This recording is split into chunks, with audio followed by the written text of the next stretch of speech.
Morning everyone. This will be my video lecture in Chameleon Values and Norms. Today we will be starting a new topic which is Unit 2 of your book. No? We are using this book, Unit 2, the concept of norms. But before I proceed with my lecture, I'd like to remind you that you will have your NSTP 1 class this Friday, again at 9 to 12. Then of course, your grammar, which is part and parcel of CVN, you will be taking that up also this Saturday afternoon, no? For both blocks, block A and block B. Now later on, I will be giving you your assignment number 2 in CVN. If you remember correctly, I have assigned assignment number 1 last August 31. And then last September 7, 2022, I have given you activity sheet number 1 as your assignment. Then later on, I will be giving your assignment number 2 for you to be doing at home. Okay? So let us proceed now with the new topic, which we call it, we are now in Unit 2 of the book, relating to the concept of norms, no? But before discussing norms, of course, we take a review first about values, because these two are interrelated. What did you say again about values? These are the end goals, no? Your end goals in life, no? Meaning, these are the things that you would like to achieve in life, no? End goals in life. Now, meaning if these are your end goals, of course, how are you going to achieve your ends or your end goals? It's now through what we call the norms, no? So norms will be the specific what? Rules, no? These are the specific rules or guidelines that will help you achieve your end goals in life. So one, values will be the ends, and norms will be the means by which you will achieve your end goals or your values in life. Okay? So let us take, for instance, an example. But before giving you an example, of course, we should be able to define what norms are. No? So again, let me ask you, what are norms? No, anyone from the class? What are the so-called norms? What are norms? Well, when we talk of norms, I told you earlier, these are the specific guidelines, no? These are the specific rules, guidelines, or expectations, no? And what are they? If they are specific rules, guidelines, or expectations that are normal. Of course, these are normal because these are norms. Normal, usual, customary, and acceptable in society. Okay, clear?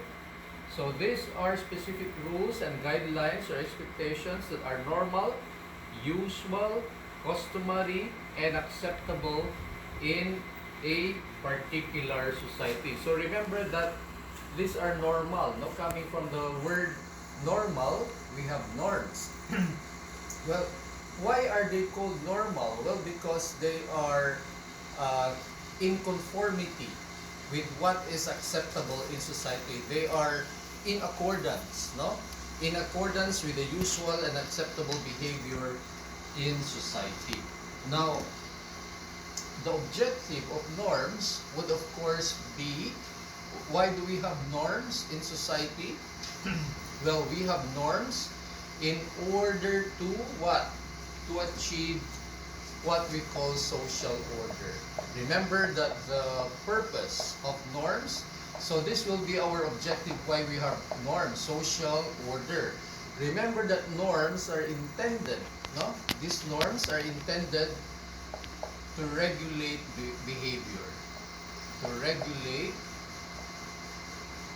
one's behavior. No? One's behavior. Okay? I think we have defined what norms are already. So this is the objective of norms, social order, so that there will be appropriate behavior in every individual. No? Appropriate behavior in society, no? Or in every individual. Okay, let us have an example of a norm, for instance. Well, you have to correlate norms from values, because even if you have those values, what are values again? Repeat.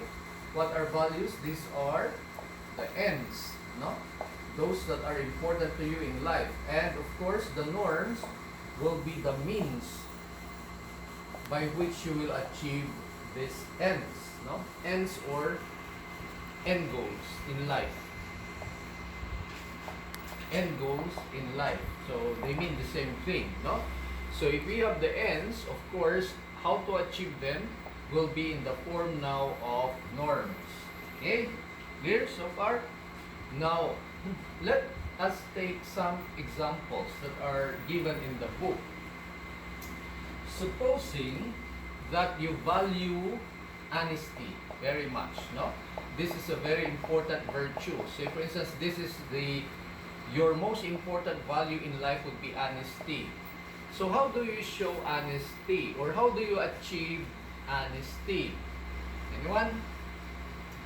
To achieve this, of course, there should be specific acts. Diba? Specific acts to show honesty. And these ones are what we call norms. No? These are specific acts. So, how do you show that you really value this honesty? Of course, first one, because you are students, you hate cheating during examinations. No? You hate cheating during exams. Right? So, this is a specific norm. This is a specific action that will show that you really value honesty. Another. So, you give me another example of a norm or an action that will show that you value honesty. So, for instance, creating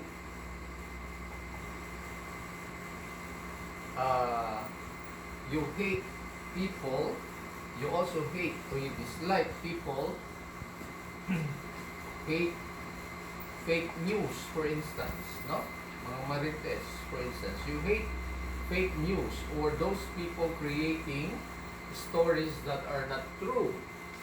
So, of course, this is also a specific action that will show that you are valuing honesty.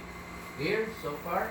So, these specific actions that I mentioned are actually what the means by which you will achieve your value, your specific value. So, these specific actions are what we call now as norms. No? Norms. Because you want to achieve honesty in your life. Okay? This is just an example. Now, another example for a clearer view on how we differentiate norms from values is, of course, say for instance, you value very much what? Kindness. So this is your value, no? You value kindness in your life. Kindness. This is your specific value that you would like to embrace in your life. So how do you show kindness? Because this is now your value. How you show kindness to others will now be your norms, no? Specific actions to show that you manifest kindness, no? So how do you show kindness in your life? To manifest that you really value kindness. Well, of course, helping others, no? In whatever you can, helping others in whatever you can. Well, whatever way you can. But you want to help others, well, that is kindness. Also, how else do you show the value of kindness in your life to be considered as a norm? Well, in case of giving aid, for instance, giving aid to those affected by calamities, for instance, no? That is also a showing of kindness, no? Giving aid, meaning help to anyone who has been affected by natural calamities. So these specific actions are actually norms, no? Which would more or less help you achieve your end goal or your specific value that is important in your life, no? So you understand now the differences between norms and values. Okay, let us proceed with the specific characteristics of norms. We will mention some of them, no? Now, everything that I am discussing is already part of Unit 2 of your book, no? So we move to what we call the specific characteristics, no, of norms. Okay, clear? For you to have a clearer view of what norms are, no? Specific characteristics of norms. Well, I have mentioned already the first one, no? Norms are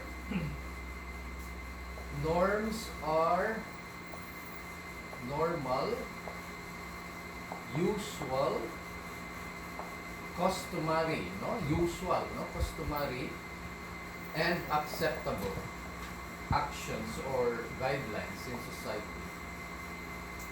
Actions or guidelines in society, no? Whatever is normal, whatever is usual, whatever is customary, whatever is acceptable, then those actions or guidelines will be part and parcel of what we call norms, no? Say for instance, another norm would be when you go to Jollibee and you see a lot of people lining up to place their order. What is the usual? What is the usual, normal, or customary action? Well, of course, if you go to Jollibee and a lot of people are lining up to place their orders, what is the usual behavior in that case? What is the usual, especially if you are lining up and this is the counter, for instance, where you place your order. Of course, if you line up, it will be here. You will be the last to be served. Here, so far, that is normal, that is customary. You do not skip certain people on the line and go here because you are violating already a certain norm. Right? You understand? Now, if I tell you also that the attire for a certain occasion would be business attire, for instance, no? Occasion would be, the dress code would be business attire. Well, you do not go to that occasion or to that event or activity by wearing t-shirt, for instance, or sandals, for instance. You do not go there because it has been the norm for you to exhibit or to wear a business attire. No? So this one will of course be a violation also of a certain norm. Okay, so those are just examples of how we show or we follow or observe certain norms. Okay, clear? So this is the first characteristic. The second characteristic is norms are universal. Norms are universal. So norms are universal in nature. Now what do we mean by universal again? Now this is a term that you should remember. Norms are universal in nature. In every society there are norms, no? You cannot do away with norms, no? In every society, meaning in every place that you go, that's why it is universal, there are norms, no? You cannot do away with these norms, and these norms become the basis of social order, no?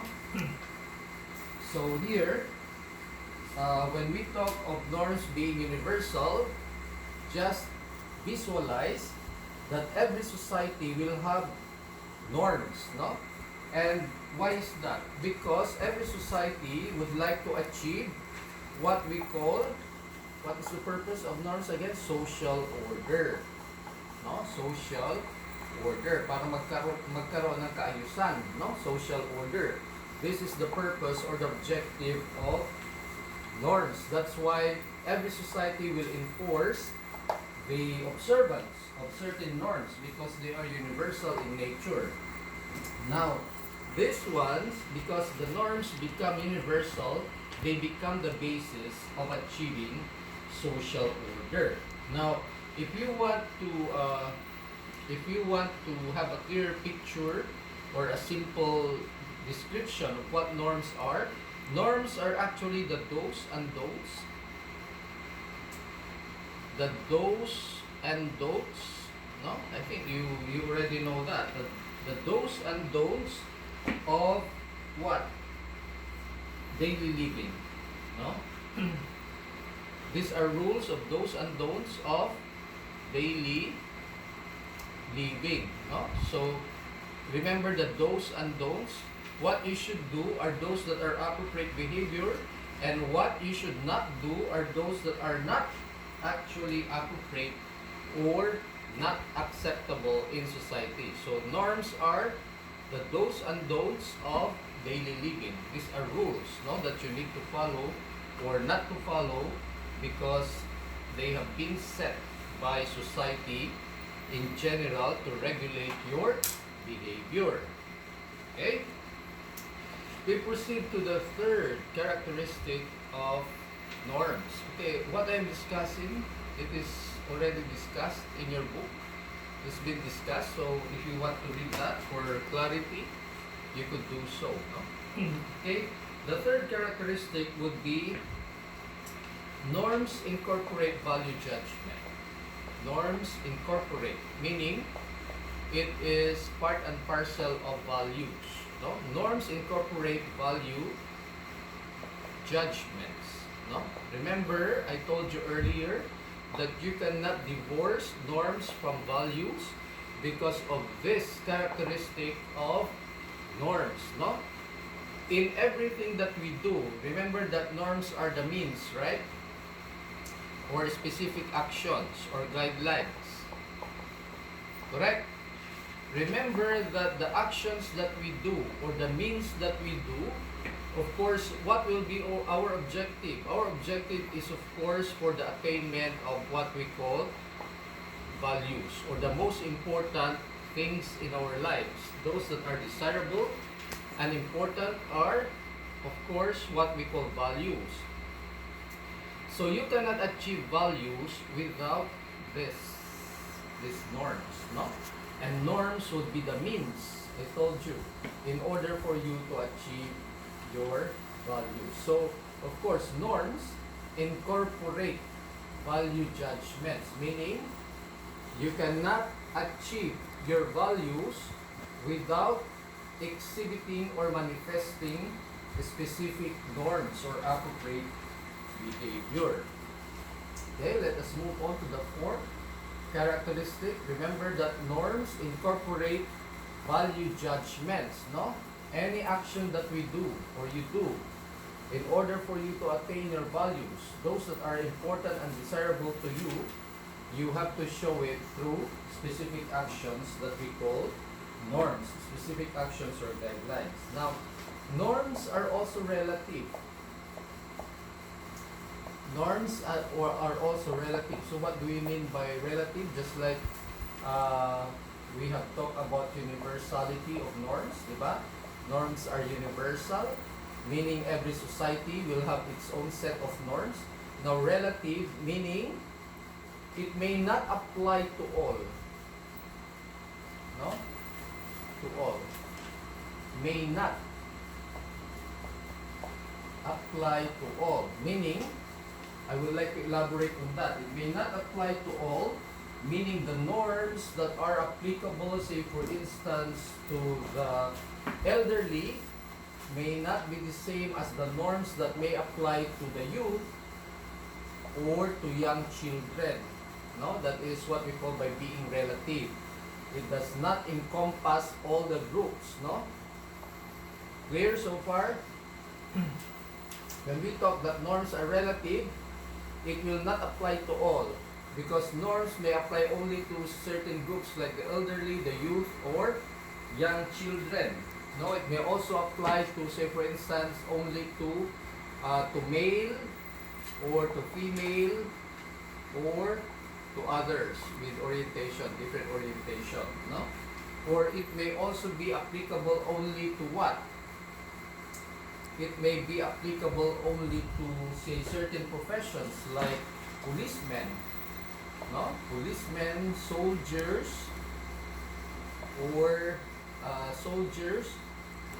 to firemen, for instance. It may only apply to these people, but it may not apply to, say, for instance, teachers, nurses,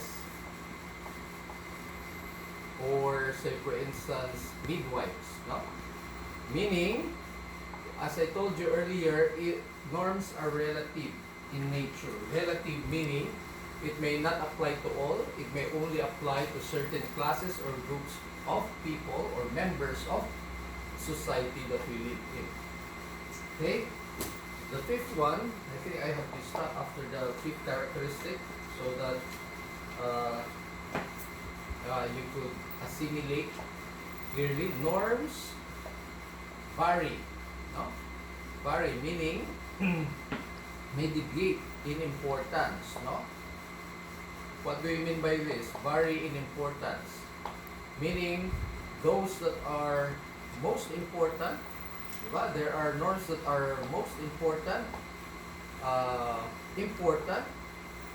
and less important, say for instance. So how do we categorize this, that values vary in importance? Well, of course, it depends on the imposition of what we call sanctions. No, it depends. Of course, the higher the penalty for violating a certain norm, the more important it is for a person or an individual. The lesser sanction you impose for violation of certain norms, the lesser important it is also. So, norms vary in importance based on the sanctions that are imposed to a particular violation of a certain norm. Okay? I think let us stop there. You continue reading Unit 2 or Chapter 2. Now I will be giving you your assignment. So you take this down. Assignment number 2 will of course be number 1. You have to compare or differentiate values from norms.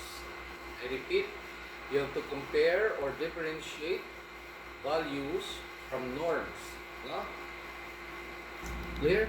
Number 2, you have to give me at least 5 values, no? Values that you consider important in your life, diba?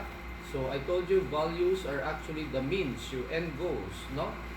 Give me at least 5 of them, 5 of your values which you consider important, and correspondingly, you have to give me the specific actions or guidelines that manifest these values. I repeat. So what are the things that are important to you? We call them values, right? And how do you achieve that? Of course, through specific actions or guidelines, which we call norms. So after citing or after giving 5 values that you consider important in your life, you tell me also the specific actions or norms that would manifest those values. Okay? Then number 3, explain the following. Okay, letter A, norms are universal in nature. Norms are universal in nature. Letter B, norms are relative in nature. Norms are relative in nature. And then letter C, norms are culture specific. Norms are culture specific. Okay, that is all for today. So see you this Friday. Good morning, everyone.